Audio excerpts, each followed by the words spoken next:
In his 20s and 30s, Phineas Taylor Barnum was an enslaver, an exploiter, an alcoholic, cruel to both his family and colleagues, and ridiculously impulsive with his business decisions. But by the end of his life, he was an abolitionist, entirely sober, a family man, and an advertising genius. He was one of America's first millionaires, and clearly one of our most polarizing figures. Born in 1810 in Bethel, Connecticut, he lived all the way until 1891, watching this country transform from Puritan post-Revolutionary War through the bloody Civil War, all the way into the Industrial Revolution. He grew up in a strict religious town where public lashings and imprisonment for debt were commonplace, and he married a deeply religious woman named Charity Hallett at the ripe age of 19 years old. She would be his companion for the next 44 years and bear him 4 daughters: Caroline, Helen, Frances, and Pauline, though Frances died shortly before her 2nd birthday. He first made some money in the lottery business before it became illegal in Connecticut in 1834, and he used that money to open a newspaper. But libel laws were very strict back then, and he actually spent 2 months in jail for writing that a local church elder named Seth Seeley was guilty of taking usury of an orphan boy. His trial was highly publicized and well known throughout the state, and he actually continued writing his paper from his jail cell. Upon his release, there was a huge town party, a private dinner, and a parade that carried him all the way back to his hometown. This is where he got his first taste of fame, and it stuck with him for life. From here, he went on to create these individual sideshow acts that we now call scams. The first scam that Barnum pulled was in 1835, when he purchased an enslaved black woman named Joyce Heth. Barnum advertised Joyce as being 161 years old and said that she had formerly been enslaved by George Washington himself. Even though his stunt drew huge crowds, it also attracted the attention of staunch abolitionists, and eventually he was outed as a liar, with Joyce being revealed to be no older than 80. Word of his dishonesty spread like wildfire, and he quickly became known as a humbug. But as people began to speculate that he was a liar, Barnum noticed that Joyce's popularity actually increased. This is one of the first times that Barnum realized he didn't really need to tell the full truth in what he coined show business. He only needed to provide entertainment. Joyce passed away the following year, and Barnum pulled several other stunts after her, all of which were half-truths or lies. In 1837, there was a major financial crash nationwide, and Barnum used the money he made off of these stunts to purchase the contents of several failing museums in New York City. This is how the original Barnum's Museum was born, on Broadway across from St. Paul's Church. Most Americans know Barnum for his big top traveling circus, but Barnum's real passion was always in the museum. And when I say museum, I don't mean like Smithsonian.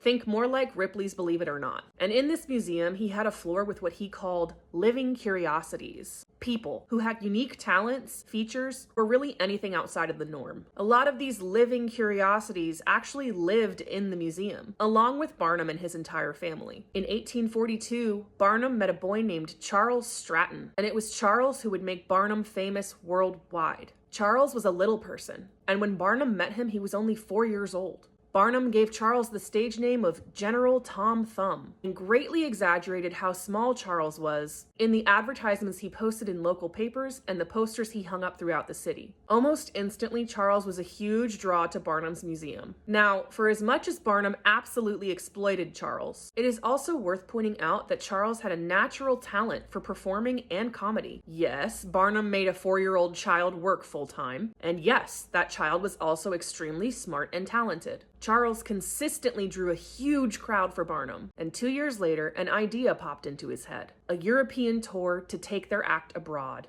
during which Queen Victoria becomes extremely fond of Charles. It is on this tour in Europe where Barnum becomes a household name, thanks to Charles's wit and charm. He's abroad for 3 years with Charles, missing the birth of his youngest daughter and the death of his second youngest. He returns to America a horrible alcoholic, but due to an embarrassing visit to the New York State Fair, his wife's pleas, and a speech by a minister named Edwin Chapin, that Barnum decides to quit drinking forever. He'd never touch another drop of alcohol in his life. It is through his sobriety, through traveling abroad and experiencing many different cultures, and through his fondness of gathering with other intellectuals, that Barnum's entire worldview begins to shift, and he changes his stance on slavery. But does this stop him from keeping 5 domestic servants? No.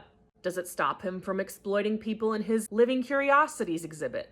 No. For over 5 decades, Barnum would use the same formula when he discovered a freak, many of whom were disabled, people of color, or both. He would rebrand and rename them, then create a completely outlandish story for them, ranging anywhere from cannibalism to feral children to warriors. He also turned a blind eye to the abuse and inhumane treatment of hundreds of exotic animals, with elephants, rhinos, and beluga whales being his favorite to display. He also detested indigenous Americans, and in 1863, he actually invited the Cheyenne and Kiowa leaders, War Bonnet, Lean Bear, Lone Wolf, and White Bull, along with 5 other indigenous people, to his museum, only to mock them in front of audiences in English, a language none of them spoke. And I swear the story of the killing of the buffalo is following me, because guess what? Barnum was invited by General Custer himself to participate in a buffalo hunt in 1870, where they killed 20 buffalo in a day. But don't worry, he and his buddies stopped after killing 20 because they didn't want to be guilty of wanton butchery. Even though Barnum was extremely successful, there is something that stopped him in his tracks not once, not twice, not 3 times, not 4 times, but 5 times. Fire. His beloved first museum on Broadway burned down on July 13th, 1865. In just 6 weeks, Barnum rebuilt a new museum. On March 3rd, 1968, that museum burnt down. His giant mansion that he named Iranistan burnt to the ground on December 17th, 1857. In 1872, he purchased a performance hall that seated 2,500 people, and before it could even open, it burned to the ground. And finally, the winter quarters for his circus in Bridgeport, Connecticut, one of the largest animal training grounds in the world at the time, burned down on November 20th, 1887. For good reason, Barnum started to become fascinated with a moving show rather than a permanent structure, something he'd already toyed with in his early career. He actually came out of retirement to enter into the business most Americans